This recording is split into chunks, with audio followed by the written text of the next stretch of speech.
Hi అండి, అందరికీ నమస్కారం. నేను ఇవాళ అయితే ఆకుకూర పప్పు చేశాను. మన ఇంట్లో పిల్లలు తినాలంటే ఆకుకూర పప్పు తినాలంటే పెద్ద గగనమే, తిననే తినరు. సో ఇలా ట్రై చేయండి, చాలా బాగుంది, ఖచ్చితంగా తింటారు. మా పిల్లలైతే ఇష్టంగా తిన్నారు. ప్రాసెస్ కూడా ఏం లేదండి, ఈజీగా మనం ఫస్టే తిరువాత వేసుకుంటాం దీంట్లో, అదే డిఫరెన్స్. ఫస్ట్ అయితే మనం కుక్కర్లో ఆయిల్ వేసేసుకొని మెంతులు, ఆవాలు, జీలకర్ర అవి చిటపటానంగానే తెల్లవాయి వేసుకుందాం. ఆనియన్ కూడా వేసుకుందాం.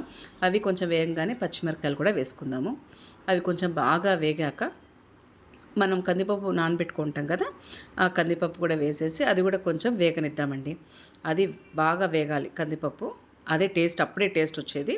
మనం ఇప్పుడు టమోటాలు వేసుకొని ఆకుకూర, తోటకూర మనం శుభ్రంగా, నేనైతే తోటకూర వేశానండి. మీకు ఏ ఆకుకూర అవైలబుల్ ఉంటే అది వేసుకోండి. వేసేసి బాగా అది కూడా బాగా వేయించేసుకుందాము. బాగా వేగాక దాంట్లో కొంచెం మనము చింతపండు, పసుపు వేసి బాగా వేయించి అది కూడా మళ్ళీ బాగా వేయించుకుందాము. వేయించేసి సరిపడా నీళ్ళు వేద్దామండి. నేనైతే నా కుక్కర్లో ఒక 5 విజిల్స్ వేసాను. ఎందుకంటే వేగాయి కాబట్టి అన్నీ కూడా, కందిపప్పు కూడా కొంచెం టైం పడితే వాటర్ కూడా ఎక్కువ తీసుకుంటుంది. సో 4 to 5 విజిల్స్ దాకా సాల్ట్ వేసి బాగా రాముకుందాము. అంతేనండి, పప్పు చాలా రెడీ. టేస్టీ పప్పు, ఖచ్చితంగా ట్రై చేయండి.